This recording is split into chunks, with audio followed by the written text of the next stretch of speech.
E a arrecadação federal do Brasil somou 203,169 bilhões de reais em setembro de 2024, sendo o maior valor registrado para o mês da série histórica, iniciada em 1995. A arrecadação subiu 11,61% em relação a setembro de 2023, segundo dados divulgados na manhã desta terça-feira. A atividade econômica mais aquecida permitiu aí um maior ganho com os tributos.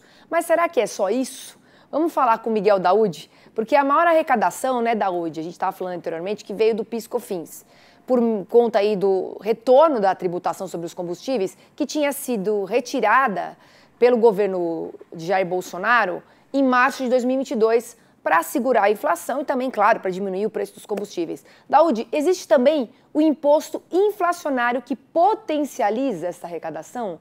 Apesar dessa super arrecadação que a gente está falando, os déficits do governo, isso é importante de deixar aqui marcado, eles estão aterrorizando o mercado, continuam aterrorizando o mercado financeiro, que constantemente está aumentando as taxas de juros futuras, né?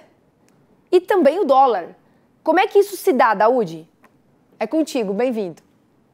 Obrigado, Priscila. Boa tarde a você, boa tarde a todos. Priscila, nós sempre aqui estamos levando em consideração a expectativa ruim, né, que o mercado tem, que os empresários têm, que as pessoas, que os investidores têm do Brasil.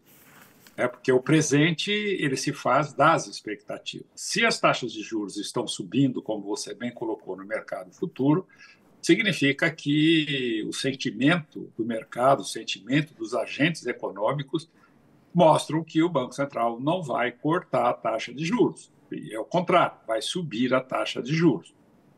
Isso tudo ocorre por quê? A população, de uma maneira geral, não tem acesso às informações das contas do governo, que são assustadoras, Priscila, são assustadoras. E você começa a imaginar, inserir, se essas contas do governo fossem as suas contas como cidadão, como chefe de família, como empresário, como produtor rural, evidentemente que você não vai achar uma saída. Como o governo ele tem a facilidade de emitir dinheiro, ou seja, de expandir a moeda, ele acaba levando, e isso tudo tem um limite, e esse limite é exatamente até quando o mercado vai acreditar.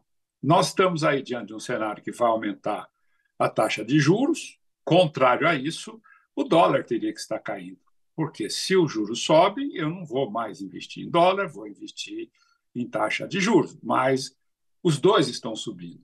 Significa que alguma coisa tem por trás desse cenário todo. Eu me permitiria, Priscila, mostrar aqui um dado de 2023 que mostra exatamente e resume didaticamente, visualmente, o que nós estamos falando. É esse gráfico aí. Vocês estão percebendo ali, ó? Juros e amortização da dívida representa 43%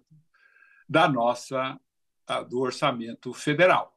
Ou seja, 1,189 trilhão de reais que seriam necessários para você rolar essa dívida de tudo que você arrecada. Nós estamos comemorando aí esses 11% de aumento da arrecadação, mas em 2024, quando esse gráfico, né, do painel do Orçamento Federal, que é o que elabora esse gráfico, tiver atualizado, vocês vão se assustar ainda mais. Então, Priscila, nós temos aí, para a rolagem da dívida, 43%. Dá para voltar ali rapidinho, Aline? Isso. A Previdência Social, que cada vez ela aumenta o déficit, e o que sobra ali, dividido, né? Resumidamente, não, a palavra certa não é resumida, muito pequena essa divisão, e o que sobra de todo esse negócio, Priscila, é em torno de 100 bilhões. 100 bilhões o Congresso Nacional, né, que, por sinal, virou um picadeiro, onde ali você tem os influencers usando ele para manter a sua trumpe, né, a sua tropa, E isso tudo, você espera o quê desse Brasil? Você que está vendo esse gráfico, você acha que nós estamos no caminho certo? Estaríamos, Priscila Paiva, no caminho certo se houvesse um compromisso do governo, né, diante desse cenário. Mas não tem compromisso. Vamos gastar, vamos ser populistas, vamos nos manter no poder, e aí essa é a razão, Priscila, que as pessoas falam: nossa, a Bolsa Brasileira é a pior em rentabilidade. Claro, claro. Como é que uma empresa, Priscila, vai conviver, as empresas brasileiras altamente endividadas, o governo altamente endividados, taxa de juros subindo, falta de infraestrutura, falta de rentabilidade, o cenário não é positivo. Mas eu não sou assim tão pessimista não, viu, Priscila? Tem segmentos da economia, né? Por exemplo, o Sebrae agora está lançando um programa, né, no Canal Rural, um projeto, perdão, que é o Porteiro Aberto Empreender, que é o que eu sempre defendi, você ter a conversa com o pequeno produtor, para dizer: ó, pequeno produtor, você produz comida que vai na mesa do brasileiro. Acontece o que acontecer, você vai ter condições de tocar o seu negócio, porque a comida é essencial. Então, Priscila, está aí. Temos saídas, mas, infelizmente, a saída macro é do governo, que ele não se conscientiza em fazer.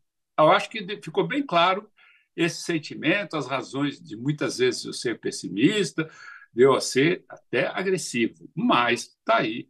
Isso aí não é um dado acesso para quem quer que seja. Dá para sair? Dá, não se assusta com isso, mas o problema, o que assusta é o posicionamento do governo, que continua errando e continua pisando na jaca, Priscila. Tá certo, Daúde. Pessimista ou realista, às vezes é uma questão de opinião, né? Da gente olhar para um outro ponto de vista. Obrigada pela sua participação. Excelente terça e até mais. Até mais, Priscila. Um abraço a você, um abraço a todos.